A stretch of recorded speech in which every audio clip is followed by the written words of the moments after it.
Malcolm-Jamal Warner, dead at the age of 54 on a drowning accident while he was vacationing with his family in Costa Rica. I am tired of running for shade. And aren't you tired of being hustled and played? And aren't we all tired of crying about how hard it is to be black in America, even if it looks like we've got it made? Has this been difficult for you? Yeah.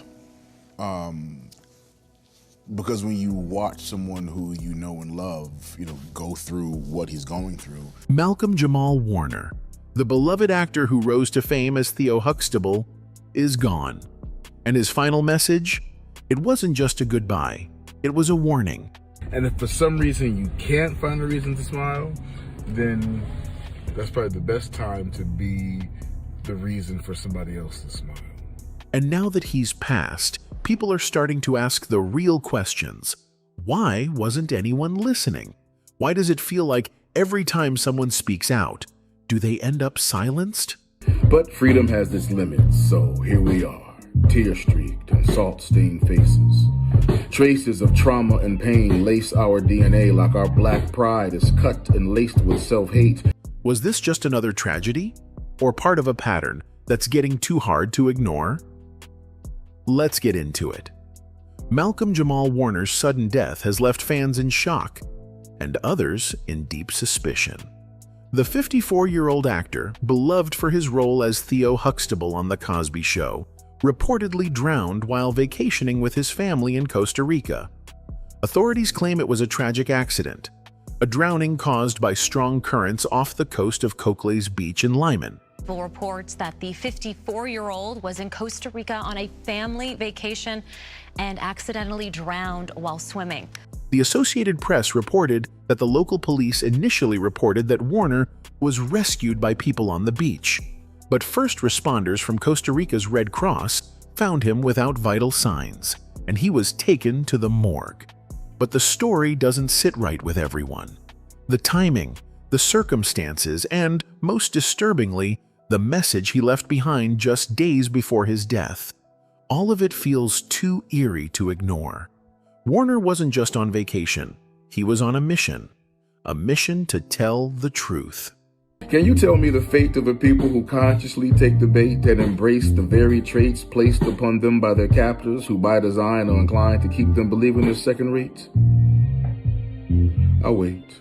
In the final episode of his podcast, Not All Hood, released just 2 days before his passing, Warner delivered what fans are now calling his farewell message in disguise. And what he spoke about wasn't lighthearted or surface level. It was raw, it was urgent, and it was deeply personal. Warner reflected on a recent exchange he had with spoken word artist Tamika Georgia Me Harper, who challenged his podcast's title. When he told her it was called Not All Hood, she immediately interrupted, "Ain't nothing wrong with the hood." That brief comment sent Warner down a spiral of reflection. He realized that the media has long sold one version of black culture, the hood narrative, while ignoring the richness, the nuance, and the power behind it. The reason for the title is combating the narrative of black life, black culture that the media focuses on. He wasn't distancing himself from the hood. He was calling out the system that exploits and misunderstands it. In his own words, the hood side, ultimately, historically, is what has always created American culture. That's not just a cultural observation.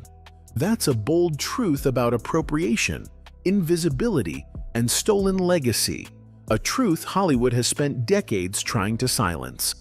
But Warner didn't stop there. He also got personal about how his views on terms like black excellence had evolved. Once skeptical of the phrase because of its attachment to fame and wealth, Warner said a conversation about black soldiers being erased from Arlington National Cemetery's historical records changed his perspective. Black survival in of itself is black excellence, he said, not fame, not awards, not money. We're not all hood.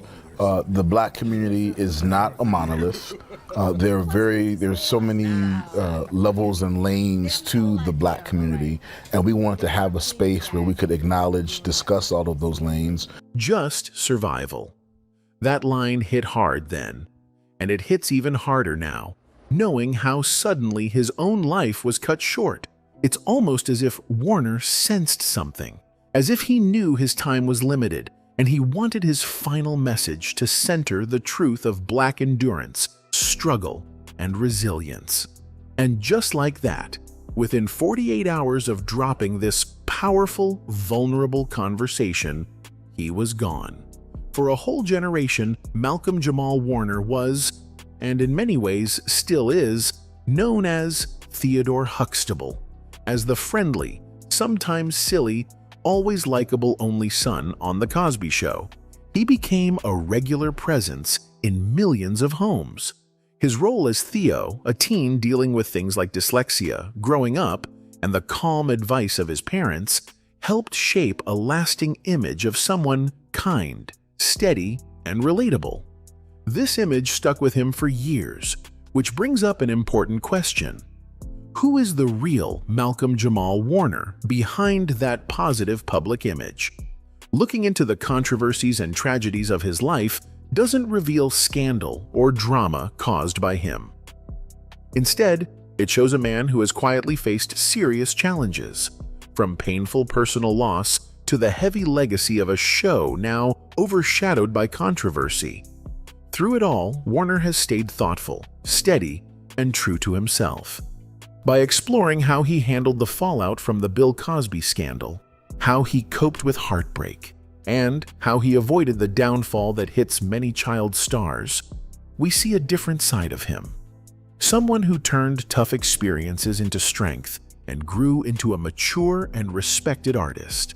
It's difficult not to, not to feel something, have some kind of emotional response to, what this person is going through. The biggest and most difficult controversy in Malcolm-Jamal Warner's career wasn't something he caused.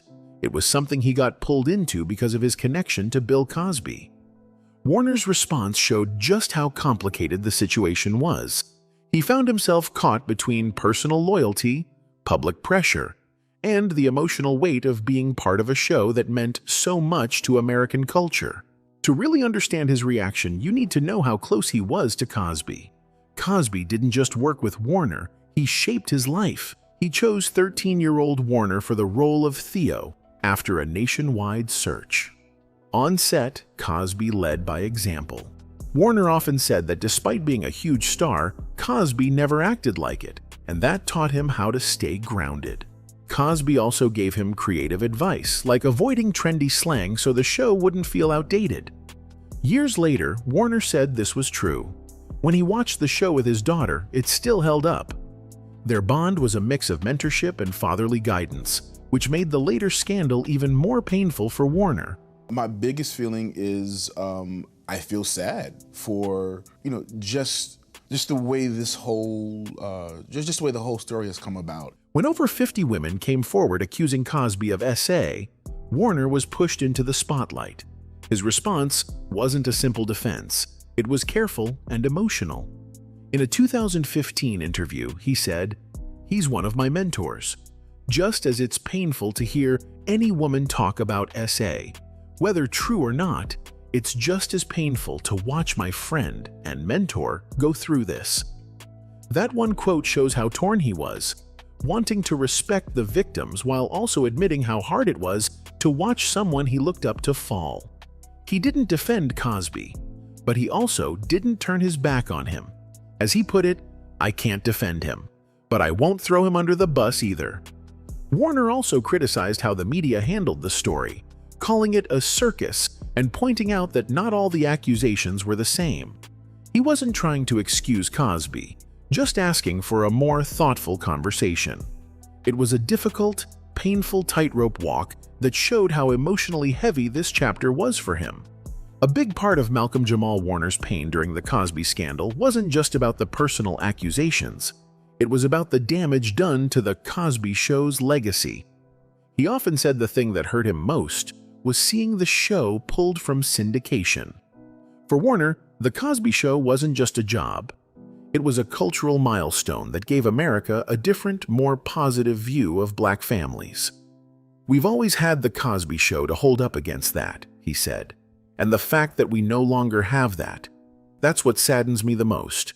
In a few generations, the Huxtables will just be a fairy tale." He was also honest about how the show being pulled hurt him personally.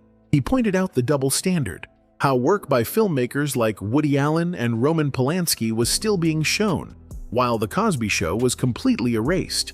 He admitted that the financial hit was real, saying, "It's literally taking money out of my pocket."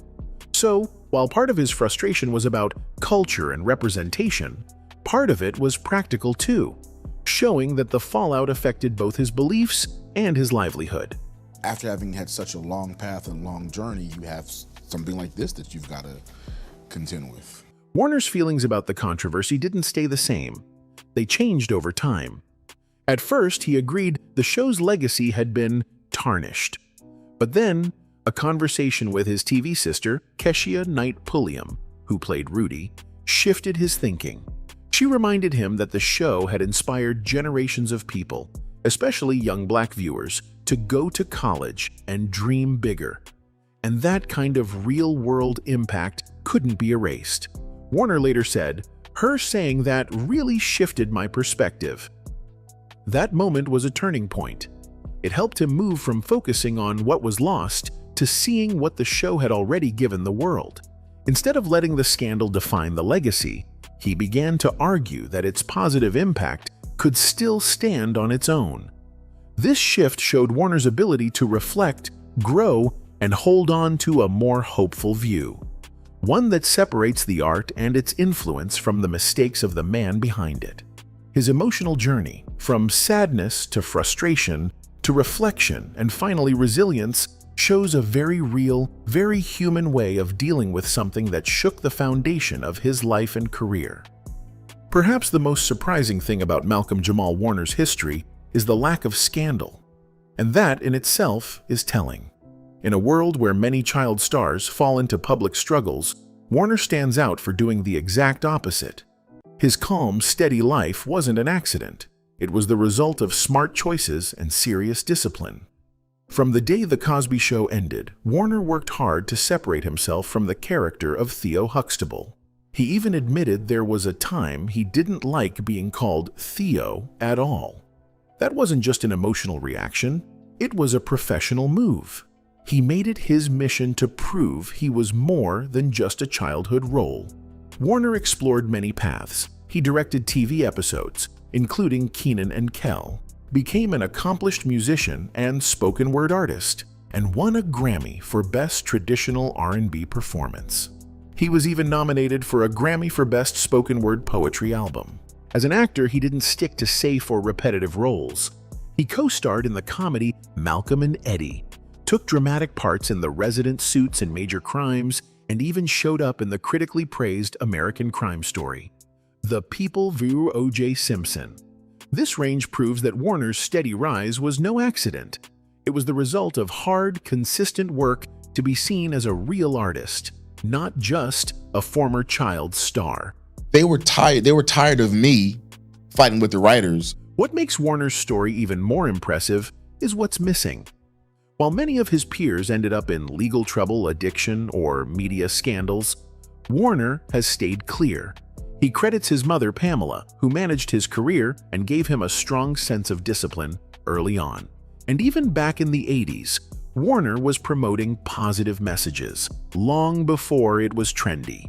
In his 1988 book, Theo and Me, Growing Up Okay, he gave advice to young fans about staying away from drugs and making good choices. That book wasn't about fame, it was about responsibility. This lack of scandal says a lot. Warner didn't just survive child stardom.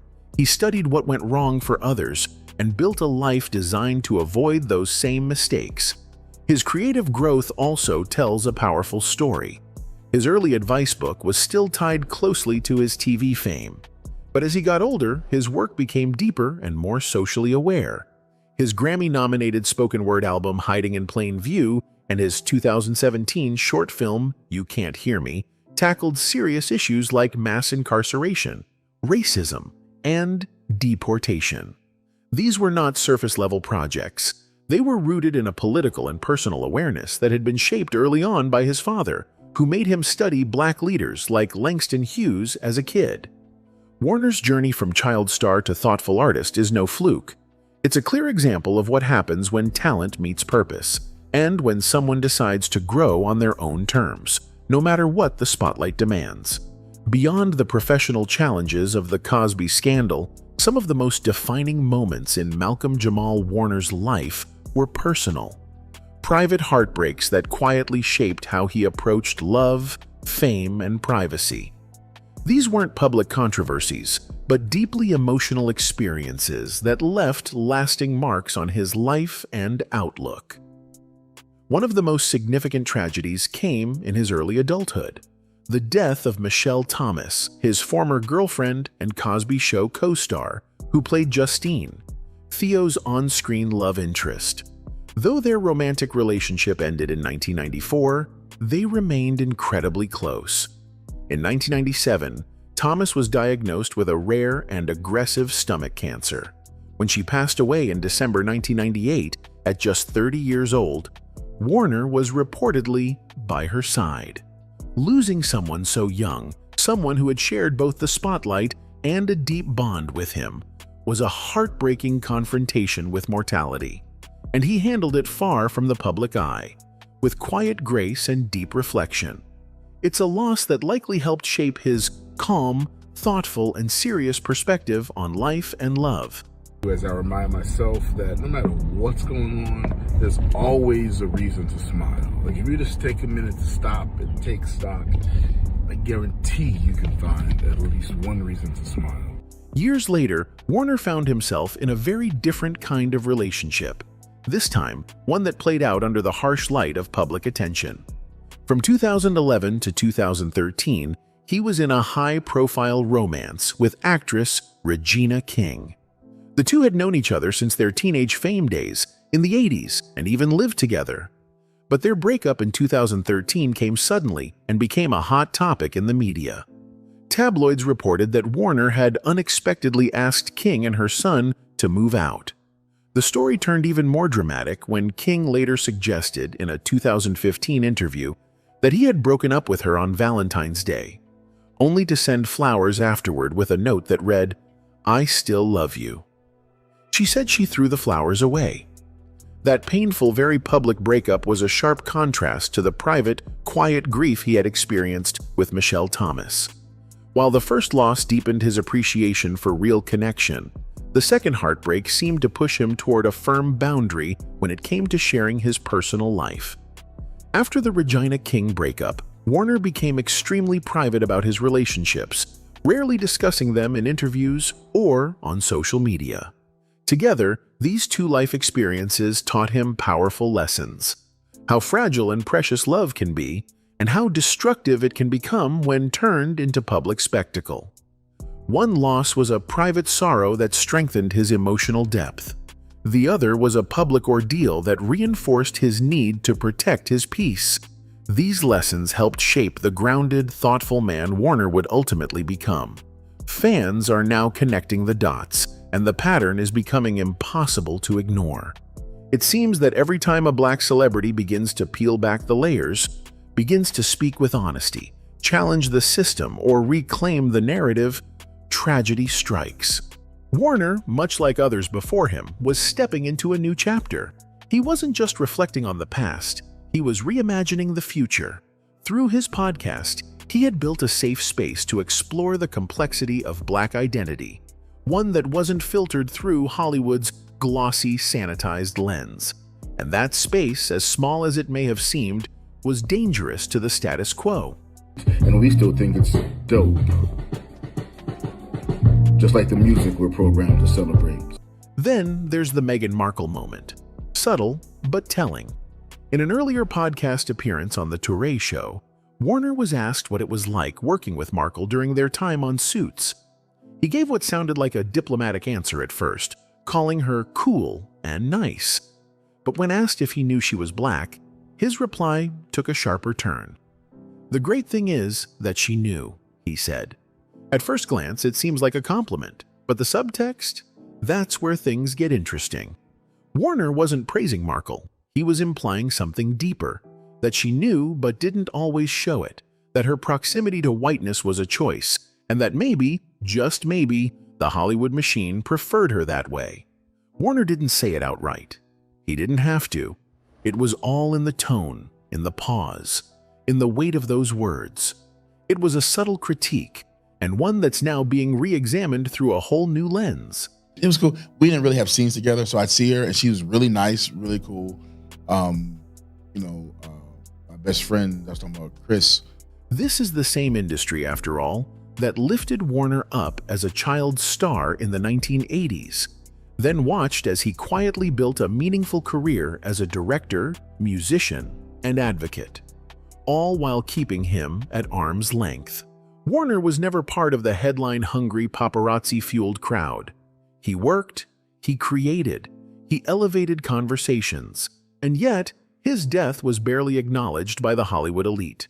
No major memorial specials, no primetime tributes, just a few quiet headlines and a whole lot of silence. For a man who shaped a generation's childhood, that silence is deafening. The more people look back at Warner's final podcast episode, the more it feels like a man who was trying to leave a breadcrumb trail. He was talking about cultural erasure, about how black soldiers fought for freedoms they never got to enjoy, about how the hood, despite being demonized, was the birthplace of so much American greatness. He was redefining success, not by what you have, but by what you survive. And now he's gone, right when those messages were finally getting traction. It's no longer just a coincidence.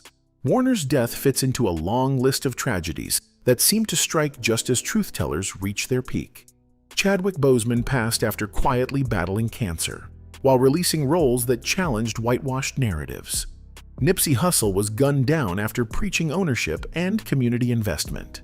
Dave Chappelle was nearly canceled for walking away from a corrupt industry and daring to speak his mind. And now, Warner, who had finally found a platform to be unfiltered, is gone.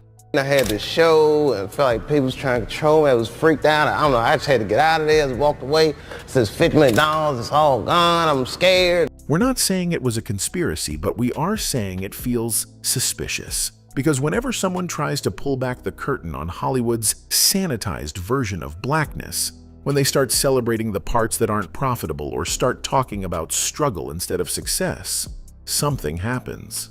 And it usually ends with heartbreak. Malcolm-Jamal Warner deserved more than a headline. He deserved more than a footnote in the gossip blogs. He was a man with a message, one that challenged everything we've been told to accept. And now that message is all we have left. It's time we listen to it before someone else disappears. That's it for today. See you in the next video. Until then, goodbye.